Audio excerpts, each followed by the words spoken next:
초대교회를 함께 묵상하고 있습니다. 자, 그래서 우리가 굉장히 중요한 부분을 살펴보고 있는데요. 우리 오늘 사도행전 다시 한번 우리 2장 1절에서 4절을 함께 읽고 함께 우리 살펴보도록 하겠습니다.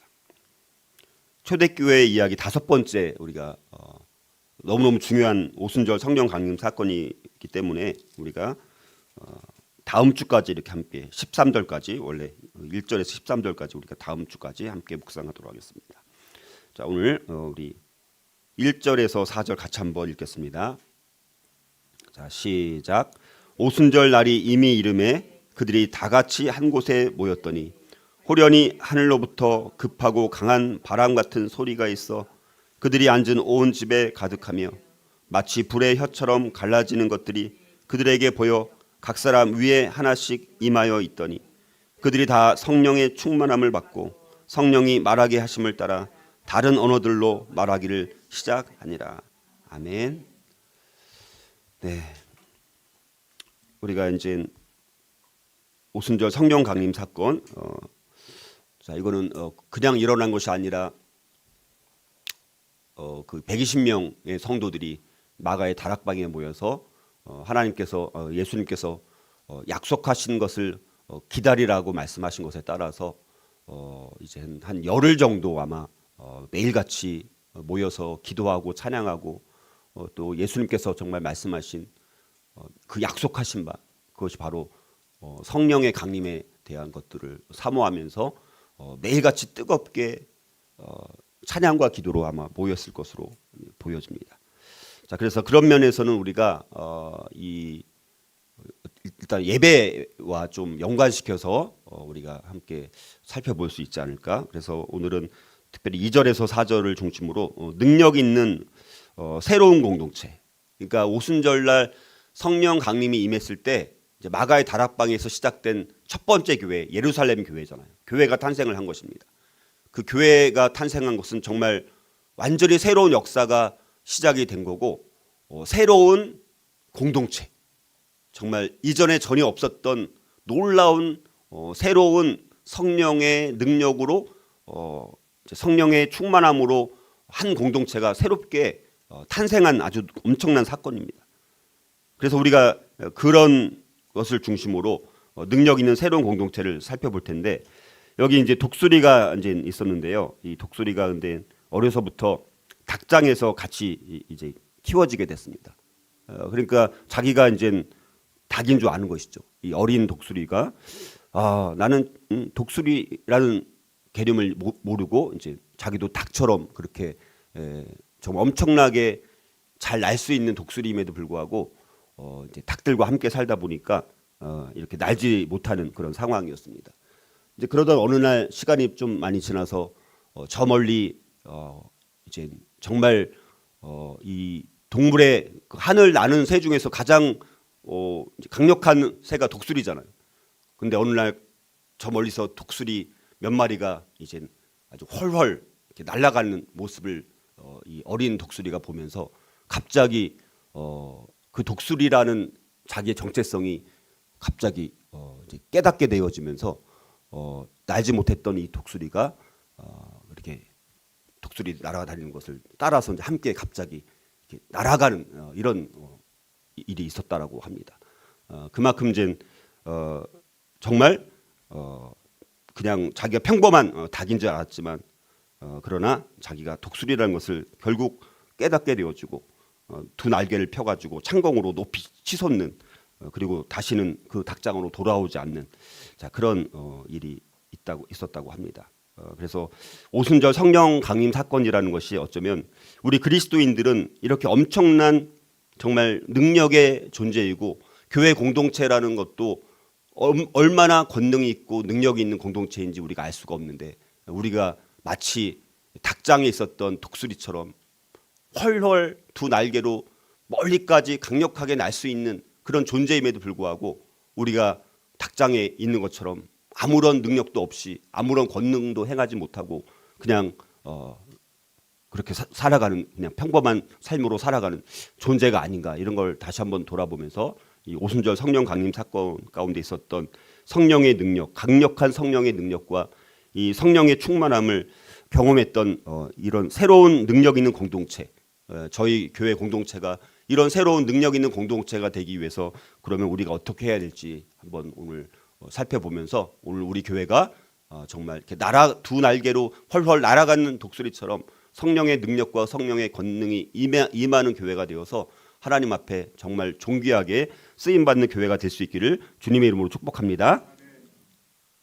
자, 그래서 이제 예배 변혁이라는 주제로 우리가 능력 있는 새로운 공동체를 함께 우리가 살펴볼 텐데, 자, 제자들이 이제 예수님께서 승천하시고 나서 한번 열흘 정도 계속 매일매일 모여가지고 마가의 다락방에 모여서 우리가 지난주에 살펴봤던 것처럼 뜨겁게 기도하고 뜨겁게 찬양하고 또 한 목적을 가지고 한 성령으로 한 방향을 가지고 오로지 예수님께서 말씀하신 약속하신 바가 임하기를 바라면서 간절히 사모하면서 뜨겁게 정말 아마 뭐 이렇게 뜨겁게 아마 기도한 적이 없을 만큼 엄청난 그런 기도를 하면서 이제 갑자기 성령이 이제 한순간 바람처럼 임하게 되어지고 그리고 불이 임하는 엄청난 역사가 일어나게 됩니다. 그래서 정말 하나님의 자녀로 이 초대교회의 성도들은 새로운 하나님의 자녀로 또 성령을 받고 능력의 날개를 펴고 이제 비상하는 그런 첫 번째 초대교회가 되었던 것을 우리가 이제 살펴보게 됩니다. 자, 그래서 이런 성령의 강림 사건을 통해서 이 다락방에 모였던 120명의 성도들을 구심점으로 해서 새로운 공동체를 우리가 형성하게 되어주고 정말 초대교회 성도들은 성령의 사람, 복음이 증인이 되어서 이 복음이 이 초대교회 탄생 이후에 급속도로 세계 열방을 향해서 퍼져 나가게 되었던 아주 첫 번째 놀라운 사건이 바로 오순절 성령 강림 사건이라는 것입니다. 자, 그래서 우리가 이제 이 부분들을 함께 살펴보도록 하겠습니다. 자, 그래서 우리 교회가 두 가지만 오늘 함께 살펴봅니다. 자, 우리 교회가 그래서 능력이 있는 이런 새로운 공동체로 우리가 다시 시작하기 위해서는 어떻게 우리가 해야 되냐? 첫 번째는요, 성령의 임재하심과 능력을 체험을 해야 합니다. 성령의 임재하심과 능력을 체험해야지만 이게 되는 거지. 우리가 어떤 능력을 행하거나 정말 하나님 앞에 놀랍게 쓰임 받기 위해서는 우리의 힘으로 아무리 막 발버둥 쳐도 되지가 않아요. 그리고 우리 삶이 안 변하는 것도 뭡니까? 성령의 임재하심과 능력을 체험해야 되는데 그냥 신앙생활을 하는 게 몇 년을 해도 그냥 똑같은 모습, 변화되지 않는 모습, 뭐 하나님 앞에 쓰임 받는 모습도 없고 그냥 그렇게 정말 첫사랑도 전혀 다 잊은 채 우리가 그렇게 살아가고 있지 않나를 다시 한번 돌아보면서 우리가 이런 부분들을 함께 해서 이 초대교회 성도들 마가 다락방에 모여가지고 예수님께서 말씀하신 약속하신 것을 이제 기다리면서 이제 그거를 믿고 열심히 찬양하고 기도 가운데 이렇게 120명 모여서 아주 뜨겁게 아마 엄청나게 뜨겁게 찬양과 기도로 주님 앞에 나아가면서 성령의 강림을 이렇게 맞이하고 준비를 하고 있었습니다. 자, 그렇게 뜨겁게 간절한 마음으로 한 목적을 향해서 한 갈망을 가지고 그렇게 찬양과 기도로 뜨겁게 하나님 앞에 나가는 그때 이제 2절과 3절에 후련히 하늘로부터 급하고 강한 바람 같은 소리가 있어 저희 앉은 온 집에 가득하며 불의 혀같이 갈라지는 것이 저희에게 보여 각 사람 위에 임하여 있다라고 이제 말씀합니다. 자, 그래서 함께 모여서 이제 기도한 지 10일째 되는 오순절날, 그러니까 오순절날이 됐을 때 이제 엄청난 일이 일어난 거예요. 하늘로부터 강한 바람 소리가 막 들리게 됩니다. 또 불의 혀같이 갈라지는 모양이 나타나게 됩니다. 자, 그것이 각 사람 위에 내려 앉았다라고 말씀을 합니다. 자, 이게 결국 성령 강림 사건을 이렇게 이제 표현을 하고 있다라는 것입니다. 그러니까 성령의 강림 사건은 표적과 기사를 동반하게 됩니다. 근데 그 표적과 기사가 뭐냐? 바람이고 하나는 불이 동반됐다는 거예요. 그러니까 오순절 성령 강림 사건 때 두 가지 표적과 기사가 일어났습니다. 하나는 바람이 막 강하게 불고 불이 동반되었다. 자, 그래서 이 바람과 불, 그래서 이 바람과 불이라는 두 가지 큰 특성이 있습니다. 자, 그래서 먼저 이제 2절에 보면 호련히 하늘로부터 급하고 강한 바람 같은 소리가 있어 그들이 앉은 온 집에 가득했다 이렇게 말씀합니다. 여기 이제 바람이라는 건 뭐냐면 바람은 믿는 사람들에게 의미하는 게 뭐냐? 능력과 권능입니다. 이 바람이라는 것은 능력과 권능이에요. 그러니까 바람이 여기 급하고 강한 바람 같은 소리가 있어 그들이 앉은 온 집에 가득했다라는 것은 그들 가운데 뭐가 임했다는 거예요? 능력이 임했다는 거예요. 권능이 임했다는 것을 말합니다. 그래서 성령이 오실 때 자, 예수님은 제자들한테 권능을 주겠다라고 약속을 하셨잖아요. 사도행전 1장 8절에서 성령이 임해야 된다. 너희들 제자들이 주님의 때가 언제입니까? 이 군사적 메시아, 정치적 메시아, 경제적 메시아로 여전히 예수님이 언제 다시 오실 것이냐 이렇게 묻는 제자들에게 권능이 너희들에게 성령이 임해서 권능이 임하게 될 것이다라고 약속을 하시지 않았습니까? 그 권능이 주어지겠다라고는 약속이 여기서 이제 실현이 된 것입니다. 예수님께서 약속하신 것이. 그래서 이 바람은 성령이 권능과 능력을 갖고 일한다는 사실을 우리에게 보여주는 거예요. 그러니까 여기서 이렇게 바람이 임했다라는 것은 성령이 권능과 능력을 갖고 일한다. 그러니까 성령의 강림 사건은 우리 가운데 성령이 임한다라는 것은 이제는 뭡니까? 우리가 일하는 것이 아니라 성령의 권능과 성령의 능력을 갖고 엄청난 일을 한다라는 거예요. 그러니까 사실 교회가 우리 성도들이 정말 성령이 임하고 우리가 정말 성령 충만함을 살게 되면 엄청난 일을 사실 할 수가 있는 겁니다. 사실은. 자, 그래서 이 바람이 의미하는 바는 바로 능력과 권능을 의미하는 것이고, 두 번째는 또 3절에 보면 마치 불의 혀처럼 갈라지는 것들이 그들에게 보여 각 사람 위에 하나씩 임하여 있더니라고 말씀을 합니다. 자, 불은 뭐냐면 우리 믿는 사람에게 의미하는 것은 뭐냐? 정화와 연단입니다. 우리를 깨끗하게 해주시고 우리를 연단시켜 주시는 거예요. 자, 그래서 말라기 3장 2절 3절에 의하면 주님이 정금사, 그 금을 연단하는 자의 불과 같이 올 것이다라고 말씀을 하셨다라는 것입니다. 그리고 요한계시록 3장 18절을 보면 금이 불에 의해서 연단될 것이다라는 것을 말씀합니다. 자, 침례 요한은 성령과 불로 침례를 또 주실 것이요라고 말씀을 합니다. 성령과 불로 침례를 주실 것이다. 자, 그래서 이 성령의 사역은 불이 상징한 것과 같은 거예요. 그건 뭡니까? 성령은 사람의 마음을 정화시키고 연단시키는 역할을 하게 되는 것입니다. 그래서 우리의 마음을 이제 정화시키는 거예요. 더럽고 추하고 오염된 그런 마음들 있지 않습니까?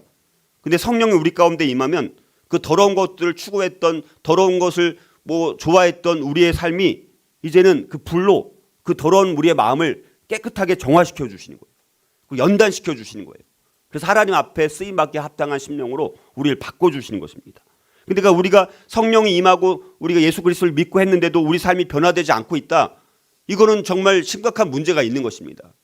우리가 예수 그리스도를 믿음으로 성령이 우리 가운데 임해서 이제 그리고 이 성령 강림 사건이 중요한 이유는 뭐냐면 이제 성령님이 이제 우리 안에 내주하시게 되는 거예요. 예수 그리스도를 믿는 사람들에게는 성령님이 이제 아예 내주해서 나와 함께 같이 사는 것입니다.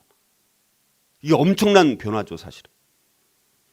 자, 그래서 이 성령은 바로 사람의 마음을 정화시키고 연단시키는 거라는 것입니다. 자, 그래서 이런 바람과 불이 동반된 모든 이런 표적과 기사는 하나님께서 그곳에 이제 함께 하시고 임재하신다라는 강력한 증거가 되었던 것입니다. 그래서 오순절 다락방에서의 성령 체험은 근데 사람마다 다 또 다르게 경험되어졌어요. 어떤 사람은 바람을 느꼈습니다. 어떤 사람은 혀같이 갈라지는 불을 또 보게 되어지고 어떤 사람들은 또 아마도 어떤 사람들은 배우지도 않은 또 뒤에 보면 다른 언어를 가지고 막 말을 하기 시작합니다. 또 어떤 사람은 막 꿈을 꾸고 어떤 사람은 환상을 보게 돼요. 어떤 사람은 갑자기 지루한 일상을 깨는 뜨거운 희망이 막 갑자기 불덩이처럼 가슴에 솟아남을 경험을 하게 됩니다. 그러니까 우리가 여러분들 성령의 체험을 하게 되면 우리가 구원을 받고 성령을 체험하게 되면 우리 가운데 갑자기 정말 뜨거운 희망 같은 것이 막 이렇게 솟아오르는 그런 경험을 하게 되어지고 내가 이전의 삶을 다 포기하고 정말 새로운 삶을 향해서 교회를 위해서 주님을 위해서 완전히 다른 삶을 살게 되어지는 그런 희망과 그런 소망과 그런 열망들이 갑자기 생기게 되는 것입니다. 또 어떤 사람은 눈으로 나타난 가시적인 체험은 없을지라도 그 마음의 깊은 곳에서 하나님이 진짜 함께 하신다라는 것을 강력하게 느끼는 경험을 아마 했을 것입니다. 자, 이런 모든 것이 결국 성령의 임재 체험이라는 것입니다. 그래서 이런 성령의 임재 체험을 한 사람들은 달라지는 거예요. 성령의 임재 체험을 한 사람들은 반드시 달라지게 되어 있습니다. 이 성령의 임재 체험 이후에 이제 거기 마가의 다락방에 모였던 120명의 성도들은 더 이상 소심한 다락방 사람들이 아니었다라는 것이죠. 그들은 이제 성령의 날개를 펴고 독수리가 비상했던 것처럼 성령의 날개를 펴고 이제는 어떻게 합니까? 그 마가의 다락방에 정말 120명의 성도가 모였던 그곳에서 성령의 체험을 하니까 이제는 뭡니까? 독수리가 비상하는 것처럼 날개를 펴고 성도들이 이제 예루살렘과 온 유대와 사마리아와 땅끝까지 복음을 전함으로 증인의 삶을 살기 시작해서 교회가 지금 이렇게 2000년이 지나고 나니까 이렇게 정말 온 세계 가운데 열방 가운데 교회와 믿는 사람들이 이렇게 엄청나게 늘게 되어지는 엄청난 역사가 일어났는데 그것이 120명 성도들로부터 시작이 된 거예요. 그 작은 모임으로 시작된 그 교회의 역사가 이렇게까지 엄청나게 큰 놀라운 역사를 펼치게 되었다라는 사실입니다. 자, 그래서 이 성령의 강림과 권능을 주님께서 성령의 강림을 통해서 이걸 부여해 주셨잖아요. 그렇죠? 자, 이거는 사도들의 사역과 밀접한 관련성을 갖고 있다는 거예요. 그러니까 성령의 강림과 권능을 주시는 그 가장 중요한 이유는 뭐냐면 이제 사도들이 사역을 차원이 다른 사역으로 이제 바뀌게 되는 거예요. 그래서 막 베드로가 설교를 했더니 몇 명이 막 믿어요. 3,000명이 믿는 역사가 일어납니다. 그게 베드로가 말을 잘해서 그런 기적 같은 일이 일어났나요? 아닙니다. 성령이 강림하고 권능이 주어지니까 그렇게 설교를 했을 때 베드로가 뛰어나서 뭐 대단해서 그렇게 3,000명이 믿는 게 아니라 거기에 권능이 임하는 거예요. 그러니까 우리의 힘으로 되는 게 아니라 권능이 임하니까 사역과 밀접하게 관련이 있습니다. 우리가 성령에 그러니까 우리는 뭐 이미 성령이 강림한 사건이 있었으니까 우리는 성령에 뭐 내주하게 되면 성령 체험을 우리가 하게 되면 이제 우리의 사역이 이제 차원이 달라지는 경험을 하게 된다라는 것입니다. 마치 예수님께서 침례 요한에게 침례를 받으실 때 성령님께서 예수님 위에 내려오심으로써 그가 성령이 충만하여 성령의 인도로 성령의 능력이 충만하여 성령에 의해서 기름 부으심을 받고 자신의 진짜 공적인 생애를 시작하신 것처럼 그러니까 예수님도 성령의 그 정말 충만함 성령의 인도 성령의 능력이 충만해지니까 성령의 기름 부으심을 받고 나서 이제 공적인 생애를 이제 본격적으로 시작하게 됐던 거예요. 예수님조차도. 자, 그것처럼 이제 같은 한 성령께서 예수님의 제자들, 사도들로 하여금 이 세상에서 그들이 주께 받은 그 사명을 능력 있게 수행할 수 있도록 무장시키기 위해서 그들 가운데 오셨다라는 사실입니다. 자, 그러므로 우리가 성령이 없는 증인으로서의 제자의 삶이란 생각할 수조차 없다라는 것입니다. 자, 그래서 이 성령님, 그러면 성령님은 하나님의 영입니다. 성령은 하나님의 영입니다. 성령께서 그러면 삼위 하나님이시죠. 우리 성부 하나님, 성자 하나님, 성령 하나님 다 같은 동등하신 분이십니다. 그러면 우리 삶과 사역 가운데서 이 성령님이 구체적으로 어떤 역할을 하시는가? 이건 굉장히 많이 있는데 몇 가지만 사례를 한번 들어보면 자, 성령님은 우리를 다시 태어나게 하십니다. 그러니까 저와 여러분들이 중생하고 거듭날 때 예수님을 영접할 때 예수님을 정말 나의 구주와 주인으로 모셔드리는 경험이 있을 때 그게 이제 그리스도인의 출발점이 되는 거잖아요. 사실은 정말 우리 인생 가운데 한 번은 진짜 주님을 제대로 영접한 사건이 있어야 되는 거잖아요. 그게 우리가 그리스도인의 출발점이 되는 것 아닙니까? 그때 여러분들이 내가 이성으로 내가 받아들여 가지고 뭐 내가 그냥 내가 스스로 자유의지를 가지고 내가 믿었다 뭐 이렇게 말하는 게 그게 아니라 성령께서 강권적으로 역사하셔 가지고 우리를 다시 태어나도록 만드는 그래서 우리가 예수 그리스도를 나의 구주와 주님으로 받아들이는 역사가 일어난 것 생명의 영으로 역사하시는 거예요. 그러니까 저와 여러분들이 우리 힘으로 우리 스스로 구원받는 게 아니라는 거예요. 우리가 다시 태어나게 하는 역사도 누구를 통해서? 성령님을 통해서. 성령님을 통해서 이게 가장 첫 번째 우리 성령님의 역할이고 사역이죠. 그 다음에 성령님은 우리를 진리 가운데로 인도하시는 거예요. 그래서 성령은 진리와 증거의 성령이 되시는 거예요. 자, 우리가 거짓된 길로 가지 않고 거짓과 참을 구별하고 진짜가 뭔지를 갈망하게 되어지고 진짜를 자꾸 찾게 되어지고 그리고 그 길로 우리가 자꾸 성경을 공부하고 성경 말씀대로 살고 싶어지고 성경에서 가르치는 진리가 뭔가 그래서 다시 태어나게 하는 역할을 합니다. 그래서 두 번째는 또 아까 말씀드렸던 것처럼 진리 가운데로 우리를 인도하신다는 거죠. 그러니까 참 이렇게 보면 성령을 체험하고 그리스도인이 되었는데도 만약에 진리를 따라가지 않고 거짓을 따라가는 사람이 요즘에 저는 너무 많다고 생각하거든요. 오늘날 이 거짓과 진리가 바뀌어 있어요. 지금은 진리가 거짓이 되고 거짓이 진리가 된 세상을 우리가 살고 있는 것 같아요. 어떻게 보면 참 그런 거 보면 이게 제가 봤을 때는 그냥 무늬만 그리스도인이고 진짜 성령의 역사로 거듭나지 못한 교인들이 너무 많지 않나 이제 그런 생각들을 하게 됩니다. 왜냐하면 성령은 우리를 진리로 인도하시는 분인데 그렇죠? 근데 우리가 거짓된 길로 따라가고 또 진리를 거짓으로 알고 거짓을 또 진리로 이렇게 착각하는 그런 사람들이 많은 거 보면 참 문제가 심각한 것 같아요. 자, 그리고 또 성령님은 또 뭘 하냐? 참된 연합과 교제를 하게 하십니다. 자, 그래서 우리가 그리스도인들이 성령의 침례를 받고 우리가 이제 이렇게 이제 성령께서 하시는 역할은 뭐냐? 우리 다른 성도들과 참된 연합을 하게 되어지고 이건 우리 예수님과도 마찬가지. 예수님과 연합하게 만들고 예수님과 교제하게 만들고 또 다른 형제들 성도들과 연합하게 만들고 교제하게 만드는 역할을 성령님이 하시는 것입니다. 그리고 성령님은 우리를 또 거룩하게 만드시는 분입니다. 우리를 거룩하게 만들어요. 또 성령은 그리스도를 닮은 성품을 갖도록 하십니다. 성령의 열매를 맺게 하죠.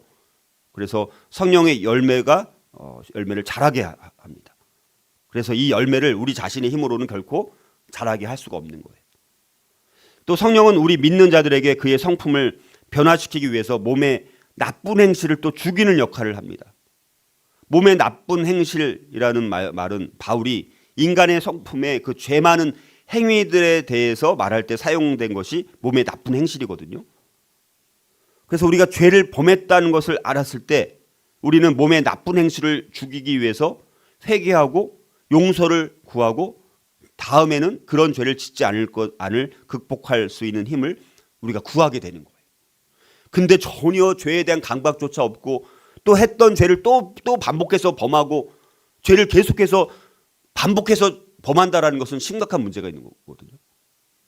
근데 우리가 성령께서 하시는 역할은 그런 나쁜 행실을 우리가 알게 됩니다. 죄라는 것을 인식하게 만들어요.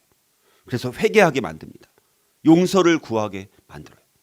그래서 다음에 다시는 그런 죄를 범하지 않도록 우리를 만들어 주시는 역할을 하는 거예요. 이 모든 것이 근데 이런 것들이 성령의 사역을 통해서만 가능하다라는 것입니다. 자, 또 성령은 능력 있는 증인이 되게 하시는 거예요. 우리가 능력 있는 증인. 뭐 사도 여기 베드로가 막 그 오순절날 설교했던 거, 이 베드로가 설교를 뭐 일주일 동안 준비해서 설교를 했나요? 거기 이어서 오순절 성령 강림이 임하고 나서 베드로가 설교했을 때 베드로가 자기가 뭐 설교를 준비해서 설교를 했나요? 아니에요. 성령의 권능이 임하니까 강력한 증인이 되는 것입니다. 성령께서 말하게 하시는 거예요. 그게 자기 힘으로 하는 게 아닙니다. 항상 그런 건 아니지만 저도 어떨 때 보면 정말 이건 내가 생각해서 나오는 말이 아닐 때가 있거든요. 그런 걸 우리가 경험하지 않습니까? 자, 또 성령은 우리 믿는 자들에게 하나님과의 관계를 깊게 하기 위해서 구원의 확신을 주는 거예요. 그래서 내가 정말 구원받은 사람이야 라는 것을 확신을 갖게 되니까 하나님과 더 깊은 교제와 사귐을 하고 싶어서 성경을 더 읽고 싶고 성경을 더 연구하고 싶고 성경을 더 깊이 묵상하고 싶고 그런 마음이 생기는 거예요. 우리 그리스도인들은 양자 영을 또 받았는데요. 그것은 우리로 하여금 아버지라고 부를 수 있게 한다는 것이죠. 양자의 영을 받았기 때문에. 그러니까 우리가 아버지 하나님을 향해서 아버지라고 부를 수 있나요? 한번 불러보세요. 크게 아버지 한번 불러보세요. 이게 근데 형식으로 부르는 게 아니라 진짜 우리 사랑하는 아버지 부르는 그 마음으로 부를 수 있어야 되는 거예요. 그래서 성령은 믿는 사람의 삶에 역사하고 하나님을 아버지로 알게 하며 믿는 자는 그래서 하나님의 자녀이라는 것을 알게 한다는 거예요. 그게 뭐가 하는 거예요? 성령님께서 하는 거예요. 이런 모든 역할들을. 성령은 또한 성도를 도와서 기도하게 만듭니다. 성령은 믿는 사람들의 기도를 통해서 기도하는데 믿는 자로서 하나님의 뜻에 따라 기도하도록 인도하는 분이 누굽니까? 성령님이에요. 그러니까 우리가 기도도 막 자기 생각대로 자기 뭐 하고 싶은 대로 막 하는 게 아니라 그것도 자꾸 성령님을 의지하면서 성령님의 인도함을 받고 성령의 통치를 받고 이렇게 우리가 기도하고 모든 것을 행할 때마다 성령의 인도함을 받는 것이 너무너무 중요한 거예요, 사실. 성령님은 우리가 그리스도를 또 섬길 수 있도록 또 능력을 주십니다. 그래서 우리가 뭐 봉사하게도 만들고 또 어떤 것을 하게도 만들고 그게 다 성령님이 하시는 일이라는 거예요. 그러므로 성령이 없는 교회란 죽은 교회나 마찬가지입니다. 마른 뼈들의 교회예요. 마른 뼈들의 교회. 그래서 그런 교회 가면 마른 뼈들의 교회처럼 성령의 임재하심이 전혀 없어가지고 마치 죽은 성장들만 있는 것처럼. 자, 우리 교회가 그런 교회가 안 되기를 주님의 이름으로 축복합니다. 여러분들 살아있는 교회가 되기를 원합니다. 그러므로 교회 공동체 우리가 한 사람 한 사람이 능력 있는 새로운 공동체로서 그리고 능력 있는 그리스도인으로 다시 우리가 시작하려면 강력한 성령의 임재하심과 능력을 반드시 우리가 체험해야 된다는 거예요. 자, 두 번째로 이제 우리 교회가 능력 있는 새로운 공동체로 다시 시작하려면 어떻게 해야 될까? 두 번째는요. 성령의 충만함을 계속적으로 체험하는 게 또 중요합니다. 자, 4절 한번 읽어보겠습니다. 4절. 자, 4절 시작. 그들이 다, 자, 다시 사도행전 2장 4절. 자, 시작. 그들이 다 성령의 충만함을 받고 성령이 말하게 하심을 따라 다른 언어들로 말하기를 시작하니라. 자, 오순절 날 자, 성령이 임하니까 강림하니까 성령의 충만함을 이 120명의 성도들이 성령 충만함을 받고 막 다른 언어들로 막 말을 하기 시작합니다. 자, 성령의 충만함을 계속적으로 체험하는 것이 우리 그리스도인들이 능력 있는 공동체로 살아가기 위해서는 반드시 성령의 충만함이 계속해서 매일매일 순간순간 계속해서 체험을 해야 된다는 것입니다. 자, 여기 보면 다른 언어로 말하게 되었다라는 거예요. 자, 그러자 각 나라에서 많은 사람들이 오순절이 됐기 때문에 예루살렘에 왔는데 거기 여러 나라에서 온 사람들이 자기 나라 언어로 그 말을 듣게 되는 엄청난 아주 특이한 신기한 일을 경험을 하게 됩니다. 자기 나라의 언어로 하나님의 큰 일을 말하는 것을 듣게 되는 엄청난 역사가 일어나게 됩니다. 그게 이제 또 뒤에 보면 그건 다음 주에 우리가 함께 살펴보겠습니다. 자, 그래서 우리가 이 성령 충만함. 자, 그러면 성령 충만이 정말 중요한 이유는 뭐냐? 우리가 성령 충만함을 받아야지만 주님의 뜻을 알 수가 있습니다. 그리고 주님의 뜻대로 살아갈 수가 있고 내 자신의 뜻과 고집이 없어질 수가 있고요. 성령 충만으로 가득 차서 성령님의 조정을 우리가 받아야 되기 때문에 성령 충만함이 너무 중요합니다. 자, 그리고 성령 충만해야지만 성령이 나를 조종함으로 내 뜻과 고집이 사라지고 하나님의 뜻을 이루게 되는 거예요. 근데 내가 성령 충만하지 않으면 어떻게 되는 거야? 내가 나를 조종하는 거죠. 그럼 내 고집, 내 뜻. 와, 얼마나 우리 고집이 센지 몰라요. 우리 뭐 성도라고 다를 바가 없습니다. 너무 고집이 센 거예요. 그게 뭡니까? 성령 충만하지 않으면 자아가 더 살아나서 자기 뜻, 자기 고집대로 살아가는 거예요. 그러니까 하나님의 뜻을 이룰 수가 없는 거죠. 그래서 성령의 충만함이란 성령님에게 사로잡혀가지고 그분이 시키는 대로 인도하시는 대로 행동하는 것이 성령의 충만함입니다. 성령의 충만함. 여러분 성령의 충만함을 경험을 하셨나요? 하고 계시나요? 예. 자, 근데 중요한 것은 한 번 경험한 것은 제대로 경험한 게 아니에요. 계속적으로 경험을 해야 돼요. 성령님에게 완전히 내가 장악돼가지고 사로잡혀가지고 그분이 시키는 대로 그거를 이제 우리가 인식을 하게 되는 거예요. 내 성령님이 내 안에 내주하시기 때문에 우리가 성령 충만하면 성령님이 원하시는 게 뭔지를 알아요. 그래서 그 뜻대로 따라서 순종하게 되는 거예요. 자기 뜻은 이런 게 분명히 여전히 있긴 있어요. 옛 소욕이 여전히 남아 있습니다. 근데 성령의 충만함을 받으면 그런 것이 내 본능적으로 있긴 남아 있지만 그게 싫은 거예요. 그 길을 가기가 싫은 것입니다. 그리고 주님의 뜻, 성령님의 말씀하신 뜻대로 내가 가기를 원하는 거예요. 그것이 때로는 고통과 고난이 수반될지라도 그 길이 기쁜 거예요. 고난 가운데서도. 성령 충만함이란 그래서 성령에 의해서 통제되는 거예요. 성령의 영향력 아래에 있는 것입니다. 성령님에 의해서 내가 지도받는 거예요. 성령에 의해서 내가 소유되어지는 것입니다.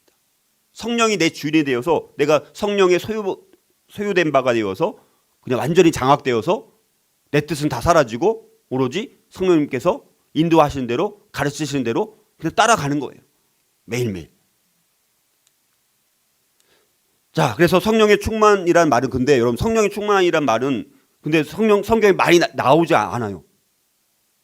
3번밖에 안 나요. 3번. 3권에만 나와요. 3권. 누가복음이랑 사도행전 에베소서에만 나와요. 성령 충만함이. 이렇게 중요한 말인데. 이상해요, 안 이상해요? 예, 아무튼 그러니까 성령의 충만함이 중요한데, 그러니까 성령의 충만이란 말이 왜 성경에 근데 많이 나와야 되는데 이렇게 중요한 건데 왜 조금밖에 안 나오느냐 이제 제가 그 질문 한 거잖아요, 그렇죠? 우리가 성령 충만이란 말을 너무너무 자주 듣고 너무너무 즐겨 사용하는데, 근데 사실 성경에는 별로 이 말 자체는 사용되고 있지 않다라는 거예요. 그 이유가 뭐냐라는 거예요. 그 이유가 굉장히 중요합니다. 왜냐하면 그 이유를 알아야지만 성령 충만이 뭔지를 알 수 있기 때문에 왜 성령 충만이 그렇게 중요한데 성경에 몇 번 안 나오느냐. 근데 그 이유를 알면 그래서 그렇구나. 성령 충만이 어떤 의미인지까지도 우리가 알게 된다는 거예요. 자, 그 설명을 부르면 여러분 보세요. 여러분들 배가 불러요. 배가 불러. 막 임신해서 배가 부른 게 아니라 많이 먹었더니 배가 불러요. 배가 불렀을 때 뭐라고 말합니까, 여러분들이? 뭐 배 터진다. 배가 터질 것 같다. 배가 터지나요, 진짜? 터질 수도 있나 모르겠네. 배 터진다. 또 뭐라고 또 뭐 합니까? 네?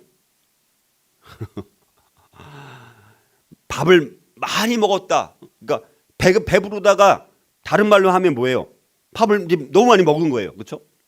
아니면 음식이 막 충만하다.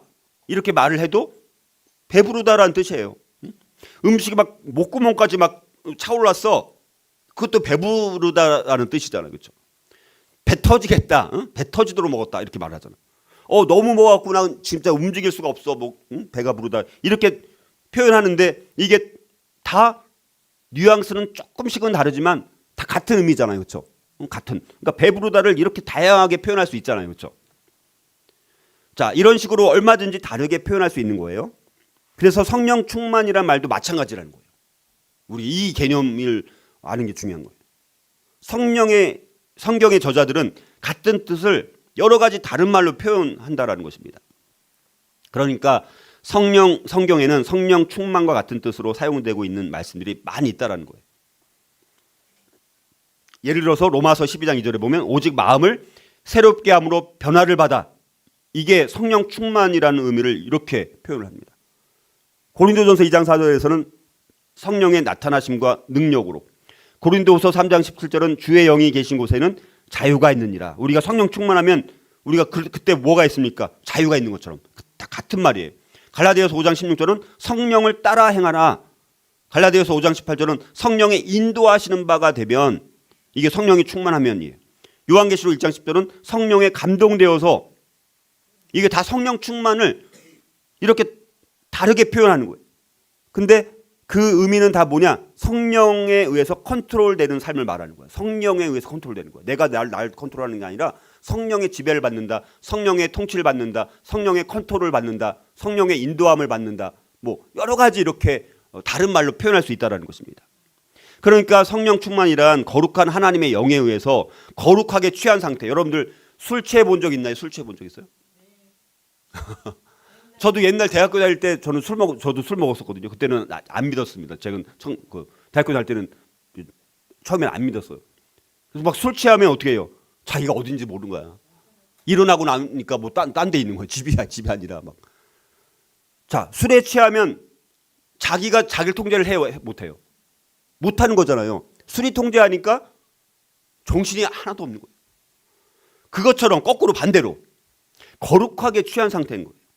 성령에 사로잡혀가지고 하나님의 뜻과 목적을 이루고 있는 상태, 성령에 취해가지고 거룩하게 취해가지고 내가 내 삶은 고통과 여러 가지 고난과 환경이 너무 열악하고 힘든 상황인데 거룩하게 취해가지고 그렇게 환경이 열악해도 하나님의 뜻에 사로잡혀가지고 하나님의 뜻의 목적을 이루고 있는 상태, 그거를 성령 충만이라고 말할 수 있다는 거예요.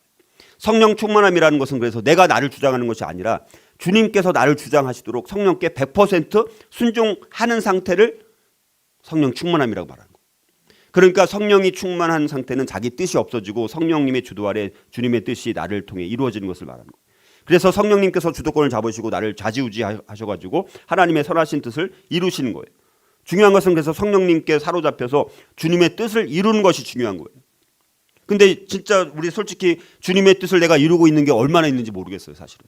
근데 성령님께 성령 충만하면 주님의 뜻을 이루게 됩니다.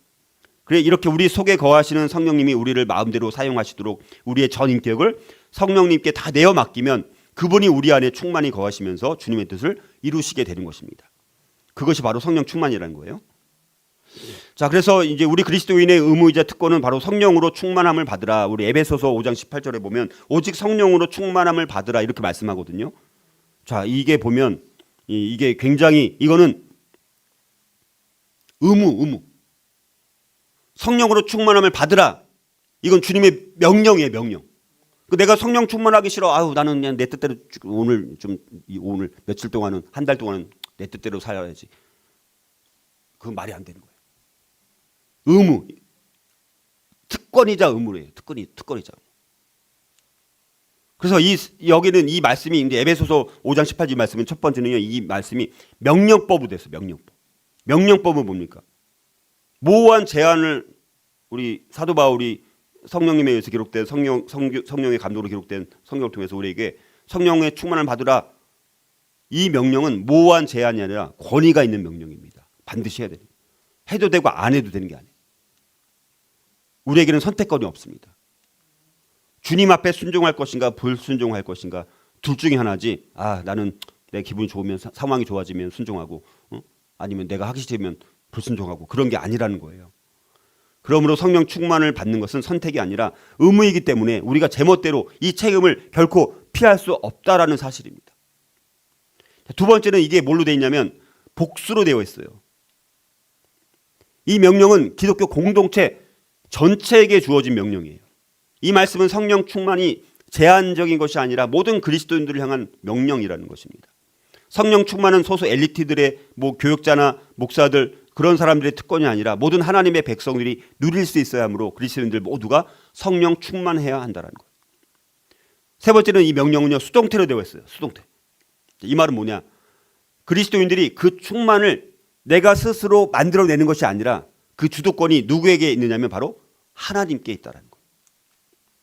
그래서 성령 충만은 인위적 체험이 아니라 성령에 의해서 체험되어지는 것이기 때문에 그러므로 아무것도 성령님이 우리를 채우지 못하시도록 막지 않게 성령을 근심하게 하는 성령 회방죄, 이거는 심각한 죄거든요. 성령을 근심하게 하는 모든 것들로부터 회개하면서 돌아서고 믿는 마음으로 성령님께 우리의 마음을 활짝 열어야 되는 거예요. 우리는 그냥 활짝 열어서 수동적으로 하나님께서 강권적으로 나를 지배하셔가지고 성령의 통치를 받고 성령 충만을 받게 하도록 마음의 문을 여는 것, 이게 우리의 역할인 것입니다. 마지막으로요, 네 번째로 이 명령은 현재 시제로 되어 있어요. 현재. 이거는 지속적으로 반복적으로 계속해서 성령의 충만함을 받아야 한다라는 의미예요. 물론 우리는 단번에 성령의 인치심을 구원받을 때 이미 받은 것이죠. 성령의 인침을 받은 자들입니다. 그리스도인이 됐다라는 것은. 그래서 너희가 회개하고 각각 예수 그리스도의 이름으로 침례를 받고 죄사함을 받으라. 그리하면 성령의 선물을 받으리라. 이게 인치심을 받은 그 내용입니다. 오순절에 임하셨던 그 성령이 바로 그들에게 회개하고 예수 그리스도의 이름으로 침례를 받는 자에게 약속되었다라고 했는데요. 그리스도인들은 바로 이런 경험을 이미 통과한 사람들이에요. 그리스도인이라면 성령 충만한 경험이 이미 성도들 속에 이미 경험되어진 것입니다. 자, 그러나 에베소서 5장 18절 성령으로 충만함을 받으라라는 말씀이 현재로 시제로 되어 있다는 것은 바로 성령 충만함을 지속적으로 반복적으로 계속해서 지금 이 순간에도 성령의 충만함을 받고 그것을 유지해서 살라라는 말씀입니다. 따라서 성경은 그리스도인들이 단순히 충만해져야 할 필요가 있다고 말씀하는 것이 아니라 너희가 이미 성령으로 충만해졌으므로 그 상태를 매일매일 하루 매순간 계속해서 성령을 받고 채워주고 유지하고 그걸 말씀을 계속하고 있는 거예요. 성령 충만은 옛날에 성령 충만한 경험이 있었다라는 추억 속에 사는 것이 아니라 앞으로 또는 앞으로 성령 충만한 삶을 살 것이라는 그런 것이 아니라 반복적으로 지속적으로 지금 바로 여기서 현재적으로 성령 충만을 유지해 나가라는 말씀입니다. 자, 그랬더니 이 제자들이 120 성도들이 성령을 충만하면 받으니까 그들이 한 게 뭡니까? 공통적으로 담대히 하나님의 말씀을 전하면서 살게 된 거예요.